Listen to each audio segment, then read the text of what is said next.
নমস্কার বন্ধুরা, তোমাদের সবাইকে ওয়েলকাম জানাই আমার ইউটিউব চ্যানেলে। তো আজকে তোমাদের জন্য যে বিশেষ খবরটি রয়েছে সেটি হচ্ছে আজকে কলকাতা হাইকোর্টে বিচারপতি রাজাশেখর মান্থার এজলাসে কিন্তু একটা কেস উঠেছিল, যেটা হচ্ছে প্রাথমিক নিয়োগ মামলার একটি কেস। সেটি হলো 2014 সালে যারা টেট পাস করেছিল তাদের কিন্তু 42,000 সামথিং ও 16,500-তে নিয়োগ সংক্রান্ত বিষয়ে বিচারপতি তিনি পর্যবেক্ষণ করে দেখেছেন যে 2014 সালে যে টেট পাস করেছিল যারা, তাদের যে পরবর্তীকালে 42,000 এবং 16,500-তে যে নিয়োগ হয়েছিল পরপর দুবার, তো সেই নিয়োগে কিন্তু অনেক রকম ত্রুটি বিচ্যুতি ধরা পড়েছে, যেটা হচ্ছে গিয়ে সিবিআই এবং ইডি এরা উভয় মিলেই সেই গণ্ডগোলগুলো ধরেছে এবং সেটা কিন্তু তারা কোর্টের কাছে অনেক রকম প্রমাণও দিয়েছে, যার ফলে কোর্ট কিছুটা হলেও নিশ্চিত হয়েছে যে দুর্নীতি কিন্তু হয়েছে। তো সেক্ষেত্রে বিচারপতি মান্থা আজকে যে নির্দেশটি দিয়েছেন সেটা হচ্ছে যে যদি কোনো ক্যান্ডিডেট তিনি মনে করেন যে তিনি যারা প্যানেলভুক্ত আছেন, এই 42,000 সামথিং যে প্যানেলটা এবং 16,500 প্যানেলটা, এই প্যানেলে যদি কেউ থাকেন এমন যে সেই ব্যক্তি যিনি চাকরি করছেন এই প্যানেলে তার নাম্বার হচ্ছে কোনো একজন বঞ্চিত ক্যান্ডিডেটের নাম্বারের থেকে কম, তাহলে সেই যে ক্যান্ডিডেট নিজেকে বঞ্চিত মনে করছে সে যদি প্রমাণ সহ আদালতের কাছে সেটা পেশ করতে পারে তাহলে কিন্তু আদালত তাকে চাকরি দেবে। এবং এই মর্মে আদালত কিন্তু ইতিমধ্যেই প্রাথমিক শিক্ষা পর্ষদকে প্রত্যেকটা ডিপিএসসিতে বর্তমানে কত ভ্যাকান্সি রয়েছে এবং এই সংক্রান্ত আরও অন্যান্য ডিটেলসগুলো কিন্তু আদালত চেয়ে পাঠিয়েছে, যেটা হচ্ছে গিয়ে 2 সপ্তাহের মধ্যে প্রাথমিক শিক্ষা পর্ষদ ডিপিএসসিগুলো থেকে এই তথ্যগুলো কালেক্ট করবে এবং যেগুলো কিন্তু জমা দিতে হবে আদালতের কাছে, অর্থাৎ ডিপিএসসিকে এই তথ্যগুলো আদালতের কাছে জমা দিতে হবে। তো এবার বিষয়টা হলো ডিপিএসসি থেকে প্রাইমারি বোর্ড কালেক্ট করে আদালতের কাছে দেবে। তো এবার বিষয়টা হলো যে বিচারপতি মান্থা যেটা বলেছেন সেটা হচ্ছে যে এমন হতে পারে যে কেউ হয়তো প্রশ্নভুল মামলায় কিছু নাম্বার পেয়েছে, তার ভিত্তিতে দেখা যাচ্ছে যে যারা প্যানেলে আছে তাদের থেকে সেই ব্যক্তির নাম্বারটা কিছুটা হলেও বেড়ে গেছে, তো তখন সে দাবি করতেই পারে যে প্যানেলভুক্তর থেকে আমার নাম্বার বেশি, তাহলে আমাকে চাকরি দাও। তো সেটা কিন্তু আদালত বিবেচনা করে দেখবে। এরকম যে কেসগুলো আর কি, যারাই প্রমাণ দিতে পারবে যে প্যানেলভুক্তর থেকে তার নাম্বারটা বেশি আছে তার কিন্তু চাকরি হবে, মানে আদালত এটুকু অ্যাসিওরেন্স দিয়েছে যে তারটা আদালত সেইভাবে ভেবে দেখবে চাকরি দেওয়ার জন্য। এবার এইখানে বিষয়টা হলো যে একজন ক্যান্ডিডেট সে কি করে অন্য ক্যান্ডিডেট তার থেকে বেশি পেলো না কম পেলো সেটা বুঝবে, কারণ তোমরা সবাই জানো যে প্রাথমিক শিক্ষা পর্ষদ যতগুলো পরীক্ষা নিয়েছে কোনো পরীক্ষাতেই কিন্তু রেজাল্ট হিসেবে এমন কোনো পিডিএফ তারা ওয়েবসাইটে দেয়নি যে পিডিএফে প্রত্যেকটা ক্যান্ডিডেটের নাম থাকছে, রোল নাম্বার থাকছে, তাদের একাডেমিক স্কোর থাকছে এবং তাদের টেট স্কোর থাকছে। এরকম কিন্তু কোনো পিডিএফ কিন্তু প্রাথমিক শিক্ষা পর্ষদ এখনও পর্যন্ত কোনো পরীক্ষাতেই দেয়নি।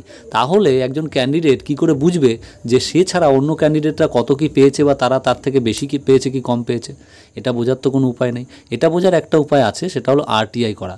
এবার আরটিআই করতে গেলে ধরো তুমি কারোর নামে আরটিআই করবে যে তার ডেটাটা তুমি জানতে চাইছো, সেক্ষেত্রে তার রোল নাম্বার বা তার নাম, তার ক্রিডেন্সিয়ালগুলো তো তোমাকে অবশ্যই জানতে হবে, না হলে তো তুমি আরটিআই করবে কিসের ভিত্তিতে?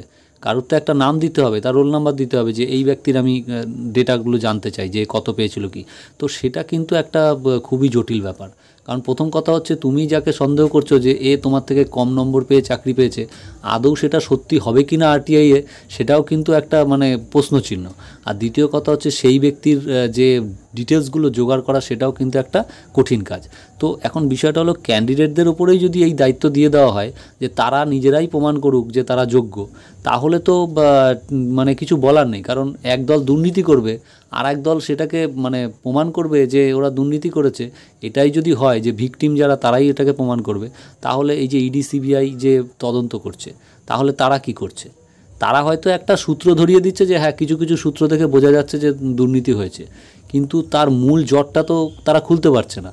তো সেক্ষেত্রে ক্যান্ডিডেটটা কী করে খুলবে? ইডি সিবিআইয়ের মতো সংস্থা যাদের এত হচ্ছে গিয়ে সোর্স আছে, এত তাদের হচ্ছে গিয়ে নানা রকম মানে তারা বিভিন্ন রকম ফোর্স পাচ্ছে, তারা বিভিন্ন রকম মানে যখন যেখানে চাইছে যেতে পারছে, সেখানে তারা তথ্য চাইতে পারছে, কিন্তু একজন ক্যান্ডিডেটের পক্ষে তো সেটা সম্ভব না। তো এইটা আদালত বলেছে ঠিকই আছে যে প্রমাণ দিতে পারলে, কিন্তু এটা কিন্তু সত্যি বলতে খুবই কষ্টসাধ্য ব্যাপার।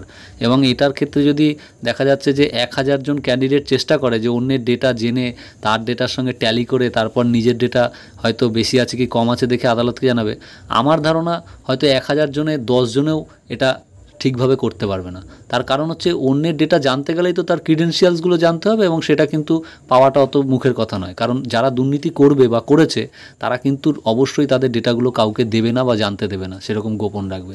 এবং যেহেতু প্রাথমিক শিক্ষা পর্ষদের সঙ্গে যুক্ত আছে, প্রাথমিক শিক্ষা পর্ষদের কারো সাহায্য এ বিষয়ে পাওয়া যাবে না।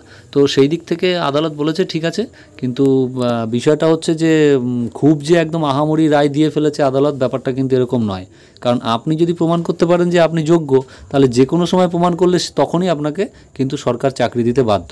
সেটা হতে পারে যে হয়তো প্যানেল এক্সপায়ার হয়ে যায়, অনেক সময় সেরকমও হয়, কিন্তু আপনাকে বঞ্চিত করে বা আপনার সঙ্গে দুর্নীতি করে যদি কোনো গভর্নমেন্ট বা কেউ এটা করে, সেক্ষেত্রে কিন্তু আদালতের প্রভিশন আছে, তারা কিন্তু বিবেচনা করে দেখতেই পারে যে এই ব্যক্তি যেহেতু দুর্নীতির শিকার হয়েছে, সুতরাং একে এখন চাকরি দেওয়া যায়, সেরকম প্রভিশন কিন্তু আদালত নিতে পারে। তো যাই হোক, এবার বিষয়টা হলো দেখা যাক পরবর্তী হিয়ারিংগুলোতে কি হয়। তবে একটা কথাই বলবো যে যাই হবে না কেন, এটা কিন্তু শুধুমাত্র 2014 সালের যারা চাকরি প্রার্থী আছে তাদের জন্যই এই সুযোগটা, কারণ এই দুটো নিয়োগই 2014 সালের ক্যান্ডিডেটদের মধ্যে থেকে হয়েছিল। তবে যেহেতু বিচারপতি মান্থা পজিটিভলি এটা হিয়ারিং করছেন এবং তার মনোভাব দেখে বোঝা যাচ্ছে যে তিনি দুর্নীতির বিরুদ্ধে মানে কঠোর হাতে দুর্নীতিটাকে আইডেন্টিফাই করে তার মানে সলিউশনের চেষ্টা করছেন কীভাবে কমানো যায়। তো সেক্ষেত্রে আশা করা যায় যে কোনো একটা দুর্নীতি হলে সেটাকে ফাইন্ড আউট করে সেই জায়গায় যারা বঞ্চিত আছে তাদেরকে উনি চাকরি পাইয়ে দেওয়ার একটা মানে প্রচেষ্টা করবেন, এটুকু আশা করা যায়। কিন্তু এখনই একদম যেটা অনেকেই মনে করছে যে একদম বিরাট বিরাট চাকরি হবে, হাজার হাজার চাকরি হবে, ব্যাপারটা কিন্তু এরকম নয়। সেক্ষেত্রে প্রমাণটা কিন্তু এখনও দরকার, সেটা আদালত জানিয়ে দিয়েছে। কারণ ইডিসিবিআই এমন কোনো প্রমাণ এখনও পর্যন্ত সেভাবে দিতে পারেনি যে প্রাথমিকে 40,000-এ এতগুলো দুর্নীতি হয়েছে, 16,500-তে এতগুলো দুর্নীতি হয়েছে। এটা কিন্তু এখনও অবধি ইডিসিবিআই মানে স্পেসিফিকভাবে বলতে পারেনি যে এতগুলোই দুর্নীতি হয়েছে, এইভাবে হয়েছে। তারা কিছু কিছু প্রমাণ দিয়েছে, ডায়েরি বা অমুক তমুক টাকা পয়সা এসব। যাই হোক, এ বিষয়ে তোমরাও জানো। তো যাই হোক, এবার দেখা যাক পরবর্তী আপডেট কি হয়। যা আপডেট হবে ফাইনালি সেটা তোমাদের জানাতে থাকবো। তো আমাদের চ্যানেলটা সাবস্ক্রাইব করে চ্যানেলের সঙ্গে থাকো। আজকে সারাদিনে খুব ব্যস্ত ছিলাম, তাই এই ভিডিওটা করতে একটু দেরি হয়ে গেল। যাই হোক, দেখা হচ্ছে পরের ভিডিওতে। সবাই ভালো থাকবে।